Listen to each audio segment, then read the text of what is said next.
உண்மை உங்களை சாக விடாது, பொய் உங்களை வாழ விடாது. நீதிமொழிகள் 28:20 சொல்கிறது, உண்மையுள்ள மனுஷன் பரிபூரண ஆசீர்வாதங்களை பெறுவான். நம்முடைய ஜீவியத்துல எப்பவுமே உண்மையா இருக்கணும். திருவள்ளுவர் கூட வாய்மை அப்படிங்கிற அதிகாரத்துல 291வது பாடல் என்ன சொல்றாருன்னா, வாய்மை எனப்படுவது யாதெனின் யாதொன்றும் தீமையில்லாத சொல்லல் அப்படிங்கிறார். நம்ம பேசுற பேச்சுல மற்றவர்களுக்கு ஒரு துன்பமும் வரக்கூடாதான், அப்படி பேசணுமா. வாயில் இருப்பது வாய்மை, உள்ளத்தில் இருப்பது உண்மை, மெய்யால் உடலால் செயல்படுவது மெய்மை. இது சேர்ந்ததுதான் உண்மை, உத்தமம். நம்மளுடைய வாயில் உண்மை இருக்கணும் அப்படின்னு சொல்லிட்டு சங்கீதம் 5:9 சொல்லுது. சங்கீதம் 51:6 என்ன சொல்லுதுன்னா, நமது உள்ளத்தில் உண்மை இருக்கணுமா. மத்தேயு 25:23 என்ன சொல்லுதுன்னா, நம்முடைய வேலையில உண்மையா இருக்கணுமா. லூக்கா 16:10 என்ன சொல்லுதுன்னா, கொஞ்சத்திலையும் உண்மையா இருக்கணுமா. லூக்கா 16:11 என்ன சொல்லுதுன்னா, உலக பொருட்களில் உண்மையா இருக்கணுமா. எபேசியர் 6:21 என்ன சொல்லுதுன்னா, ஊழியத்துல உண்மையா இருக்கணுமா.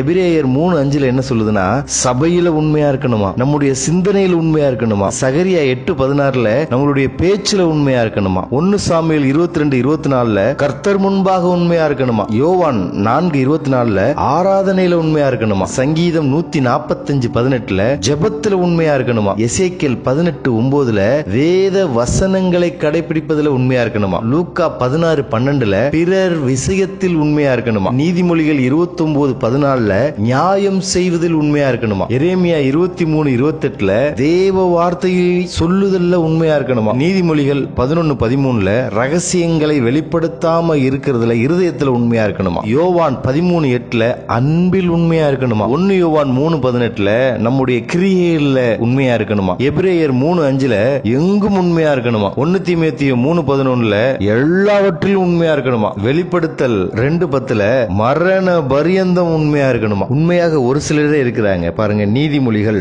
20ஆம் அதிகாரம் 6-7 வசனங்கள் என்ன சொல்லுதுன்னா, உண்மையான மனுஷனை கண்டுபிடிப்பவன் யார். நீதிமான் தன் உத்தமத்திலே நடக்கிறான், அவனுக்கு பிறகு அவன் பிள்ளைகளும் பாக்கியவான்களா இருப்பார்கள். எவ்வளவு அழகான வசனம். இதை கேட்டுக்கொண்டிருக்கிற நீங்கள் உங்கள் வாழ்க்கையிலும் வேலையிலும் குடும்பத்திலும் சிறந்தவராக இருக்கலாம், தேறினவர்களாக இருக்கலாம், கெட்டிக்காரர்களாக இருக்கலாம், வல்லவனாக இருக்கலாம், நிபுணனாக இருக்கலாம், விசேஷமானவனாக இருக்கலாம், காரிய சமத்தனாக இருக்கலாம், சௌந்தரியம் உள்ளவனாக இருக்கலாம், சௌரியவானாக இருக்கலாம், பராக்கிரமசாலியாக இருக்கலாம், கனம் பொருந்தினவனாக இருக்கலாம், சீமானா இருக்கலாம், சொல்லின் செல்வனாக இருக்கலாம், புத்திமானா இருக்கலாம், ஞானவானா இருக்கலாம். ஆனால் நீங்கள் பரிசுத்தனா, முடிவிலே நீங்கள் உத்தமனா, அதுதான் ஆண்டவர் எதிர்பார்க்கிறார். ஏன்னா நீங்க வாழ்க்கையின் ஓட்டத்தை முடிச்சுட்டு அவர்கிட்ட போகும்போது எப்படி தெரியுமா உங்களை எடுப்பாரு. உண்மையும் உத்தமும் உள்ள ஊழியக்காரனே எஜமானுடைய சந்தோஷத்தில் பிரவேசி. பலசாலியை கூட்டிக்க மாட்டாரு, படிப்பாளியை கூட்டிக்க மாட்டாரு, உத்தமனும் உண்மையும் உள்ளவனே தேவன் கூட்டிக் கொள்வார். உண்மையாய் நடங்கள்.